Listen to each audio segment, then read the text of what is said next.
Well, hello, folks out there in YouTube land. Got a big show lined up for you. Let's get right on into it. All right, I'm back from my trip, so back to some normal stuff here. But we had a couple of events that happened over the weekend, and we're going to talk about it. But before we get started, I'm going to need a little bit of help. I've got to get restarted up since I'm back. Carl Payton, help me out. Omaha! Up. Thanks, guys. Appreciate it. We're going to start out with the loss at Kentucky. Vols were shorthanded, and it really showed up. And Kentucky winds up getting a second victory off us this year, which really stinks. And then Vols picked up a key in-state recruit, so we're going to talk about that a little bit too. Now, I don't mind telling you that game stunk it up. We watched the Alabama game midweek, and that was a great victory. It was at Thompson Bowling, and we beat the #1 team in the country. Then we went up to Kentucky, and we stunk up the joint in the first half. It was awful. We scored 19 points. My brother couldn't quit talking about the stupid 19 points that we scored. He was like, how can you win when you only score 19 points in one half? This sucks more than anything that has ever sucked before. And, of course, we didn't. We're going to take a look at the stats, talk about the game a little bit, but we lost by 12. We were down by 20 in the first half, and let's look at these stats. We had a bit of a surprise. Meshack scored quite a few points. He actually scored 16. His shooting was good inside. You know, the guy is an absolute amazing athlete. We put him on Miller in the Alabama game, and he absolutely drove that guy crazy. And he's going to be a first-round pick in the lottery. So you can put Meshack on their very best player and pretty much neutralize him. But the concern was, you know, can he score? Well, obviously he can score. He doesn't shoot his free throws real well. And that's a bit of a problem, especially at the end of the game. And it's really a shame, too, because I'm telling you, that is a guy you want on the court as much as possible, because not only does he defend really well, but he also rebounds. I mean, he just creates a lot of issues for the other team because he is so athletic.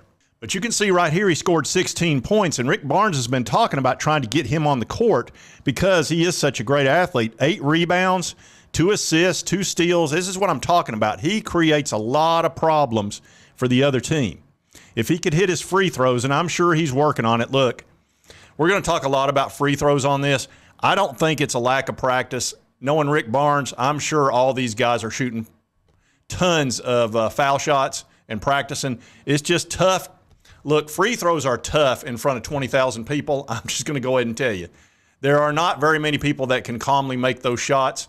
And we fortunately have quite a few on the team, but 2 of them are hurt. And that really hurts you at the end of a game. So let's look at our other players. Santiago had a bad first half. He didn't score any. He scored 17 in the second half. He really got hot, and that helped us a lot. Ziegler wasn't in the game enough because he got in foul trouble early on, and Barnes was real upset about that.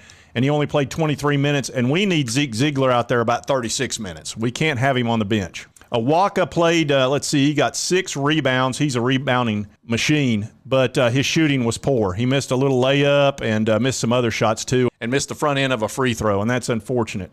Again, that's that free throw bug that's popping up. Tyreek Key did not play real well, only had, 1 point? That's not going to work. And Uris, he was poor from the foul line as well. So we just didn't score a lot of points. In Kentucky, Oscar always gets his points. He didn't have a double-double, but just about 16.7 rebounds. Wallace played well, 16 points, but I tell you what, he shot a bunch, and Meshack made his life difficult. Livingston, he scored 12, and Toppin scored 11. So unfortunately, the Vols are very shorthanded. Look, we're missing Triple J, and we're also missing Phillips. And those are our 2 best free throw shooters pretty much. And I'm going to show you those numbers here in a minute. But they're also important scorers. And they do a lot of things that we need in the game. And so we're really struggling to score the ball. We fortunately played pretty good against Alabama. We were able to score some and good enough to win. But when you go on the road, especially at Rupp Arena, you need some guys who can really fill it up. And unfortunately, like I said, we're shorthanded. And when it comes to the free throws, let me show you these stats, and it'll explain a lot. Here was our free throws, 4 for 14. That's horrible. That's 28%. I've watched a lot of ball games. I've never seen a team shoot 28% from the free throw line. And I seem to be saying this an awful lot, and it's getting kind of frustrating. It seems like we're always talking about how poorly we shot from the three-point line and now from the foul line. And again, I'm going to show you why that's happening. Typically, when we get to the end of the game or the end of the first half, that's when most of the free throws are shot, because when you get in those final minutes, you reach that 7 foul threshold where you move into the 1-and-1. And then, of course, when you get 10 fouls, you shoot 2 shots no matter what, even if you're shooting. And so that's when you want your best free throw shooters in the game, because those free throws, you either will get your 2 points, or if you miss the 1-and-1, it's just a turnover. It just becomes kind of a little nightmare. So you either pick up 1 or 2 points or you have a turnover. Well, for us, it turned into turnovers almost every time. When you go 4 for 14, you're leaving not only the 10 points on the floor, you're also missing those second chances at the second free throw on the 1-and-1. So it was kind of a nightmare from the free throw line for us. And now I'm going to show you why that's happening. Our best free throw shooters are Vescovi at 78, Ziegler at 83, Olivier at 70, James at 90, who is our very best free throw shooter. He's out.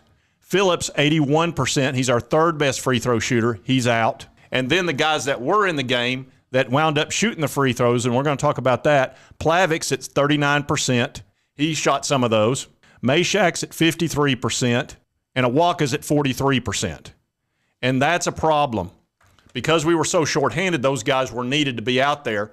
And here's the thing that's very important about free throws. The other team has these guys called coaches, okay? And they study these stats, and they're sitting there going, hey, if so-and-so gets the ball, do not let him score, foul him. Now, if you steal the ball from him, great, but do not let him get a clean shot off, because if you foul him, he's probably going to miss the front end of the 1-and-1, and we're going to get a turnover. Whereas if Vescovi gets the ball, they're not going to foul him. If Ziegler gets the ball in the final few minutes, they're not going to foul him either, because they know they'll fill it up, or most likely will. So they're going to foul the guys that are around 50%. And we've got 3 of them that happen to be out on the court at that time. And every team has that problem. And so, you'll see those guys being brought in for defense and then taken out for offense. Well, unfortunately, we don't have the horses right now. We've got 2 guys that are hurt. And hopefully they'll be back very, very soon. I'm hoping this next game, but, we'll see. We don't know. And like I say, I'm not ripping on the guys for not making the free throws. If I was in front of 20,000 people, I might struggle with that too, okay? But it just boils down to the fact that you got to make them. And Barnes normally would have James out there and also Phillips, because he knows they're going to fill it up. A guy shoots 83% and the other guy shoots 90%. They're going to make those. So, unfortunately, it just is what it is. We're dealing with a problem. And up at Rupp Arena, things can go pretty sideways pretty quickly, and they certainly did. So that's an unfortunate loss. Look, we're having a bad go right now, and this team is very iffy. Hopefully if we get full strength, we'll make a move in March, but it's hard to say. Look, it could be a real short NCAA tournament, or we might end up in the Elite Eight.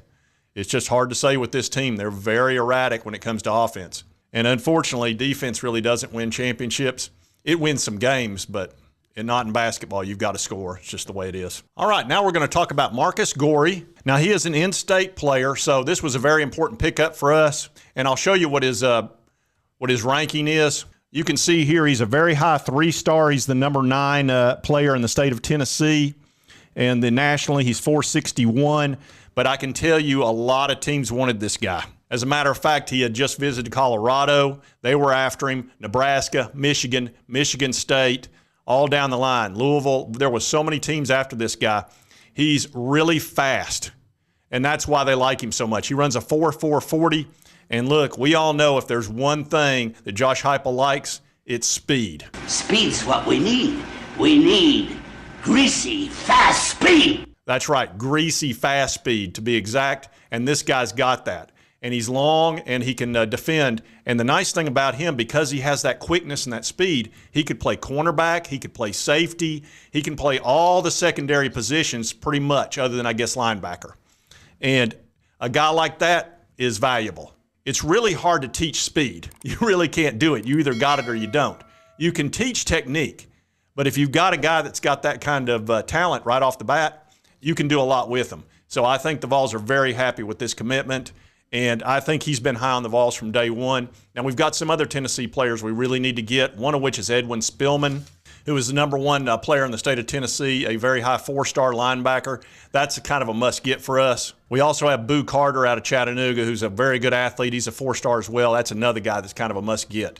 Fortunately, Heupel's kind of putting a fence around the state of Tennessee, and he's doing a very good job. He did last year, and I think he will this year as well. And while we're very early in 2024 recruiting, our overall rank is 15th. We've only got 4 recruits so far, so that's why. We do have a 5-star. Some have him as a 4-star. Jonathan Eccles. We've got Caleb Beasley, who was a very good get out of the state of Tennessee. Of course, Marcus Gore, and then we have Carson Gentle. So off to a decent start, good solid start. And the Vols are in on a bunch of really high recruits. They're leading for Ryan Wingo, who's a 5-star wide receiver. They're also up high for Mike Matthews, who's the #1 athlete in the country out of Georgia. And also a 5-star defensive lineman, edge rusher Williams Winery, and a bunch of other players that they're in on. Look, Tennessee is kind of in a different category. Last year, we were picking up a bunch of 3-stars at the front end, and we started picking up some bigger recruits towards the end of the year. But, we were coming off a 7-6 season. This year, we're coming off 11-2 and the Orange Bowl win and all that. So we're going after some big-time players, and I think we're going to get some. I feel real good about it. So if we can finish, we need to be in the 4th, 5th, 6th, 7th at the end of the year. We've got to start recruiting in that area if we're going to compete with Georgia and Alabama, because we can't have a huge gap between us and talent. Now, if we have a reasonable gap, we can still win those games, because the way Josh Heupel coaches, you just have an advantage schematically against other teams. And we'll talk more about that as the year goes. But we need to be near Georgia and Alabama to be able to beat them. And we're moving in that direction, in my opinion. All right, folks, I just wanted to cover those 2 stories for you today.